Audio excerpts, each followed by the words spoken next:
Perceive that which cannot be seen with the eye. Miyamoto Musashi. The way I understand that is once you have mastered something and you have gained the wisdom of it, like with the charts, by practicing 10 to 15 minutes each and every day, no matter how long it takes.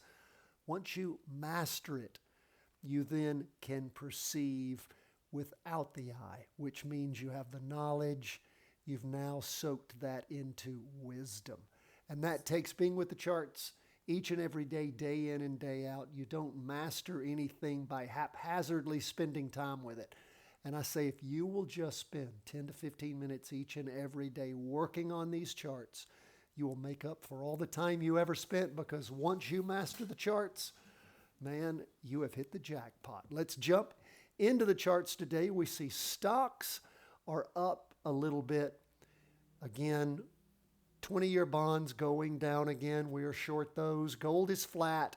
Bitcoin is up. Let's jump first is, as we always do, into the S&P 500. It was up 0.31% for the day. The Qs is 0.02, so Qs is pretty much flat. But what do we see going on? Well, the high we had, 2 weeks ago, on the week beginning the 14th of October, the high was 586.12. Last week, 584.85. This week, 582.71. So we can see where things peaked back in mid-October. Last week, we had decent volume. The reason it is red, you guys know I've been under the weather. In fact, a little aside, I returned from Europe yesterday, and immediately went to the doctor and had pneumonia. So I was very sick, but I'm getting better. So what do we see going on? We had last week average volume. The market opened lower than the prior close. That's why the volume's red. And this week, of course, so far, slumping off. What does it mean as far as the election goes and which way the market's going to go? As I've told you, once we hit election day, or the day after, rather, when we know who the new president is, I don't know what's going to go. I don't think it's just going to plug along. I think one thing is going to happen, either really bad or really good, as far as the market and as far as the market reacts. And I can't tell you which way that's going to be based on whoever wins. So we'll wait, watch, and see. Act accordingly in your practice trades. What we have finished up today on the 2-day chart is a doji. We do have higher than average volume. Of course, that prior 2-day candle was going down. It's just more indecision here lately. We see 3 dojis here on the half day. Afternoon doji on Thursday, afternoon doji on Friday, afternoon doji on Monday. So again, markets are quirky. I'm sure things are a little, I guess we'd say unstable, huh?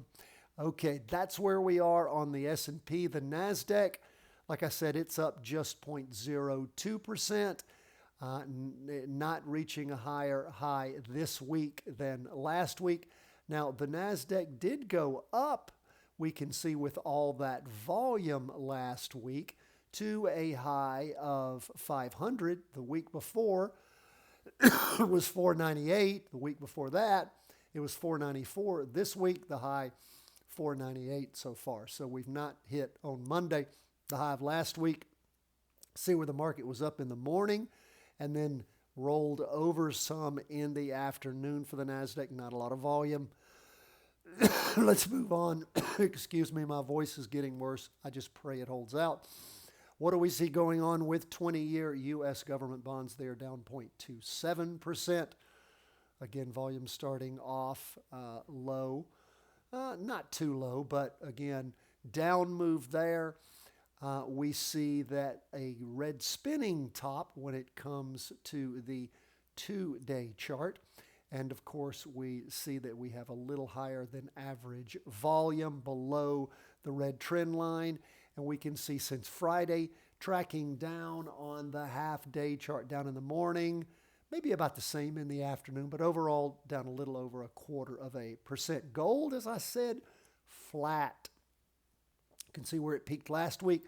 It's about where it is now. See these last three-day candles. Decent volume on the prior two. This latest one, not a lot of volume. You can see not a lot of volume Friday afternoon, Monday morning, Monday afternoon. And again, maybe gold is waiting also to see what's going on, although it has been on a tear, has it not? Lastly, we'll look at Bitcoin. Bitcoin pounding up in the morning, further up in the afternoon, decent volume. Look at the 2-day volume, green spinning top, but nice volume. Again, of course, the last several weeks, decent volume on Bitcoin as it continues to move up. Will it hit the high that it reached back in March? Well, it may be doing that. We will update our trend line and we'll continue to keep an eye on it. And it'll be interesting to watch Bitcoin and how it reacts to the election, won't it? Okay, thanks for being with us. Always love to hear from you. CW@chartingwealth.com. Thank you for putting up with me and my coughing. I am getting better, and I'm doing the best I can right now. God bless.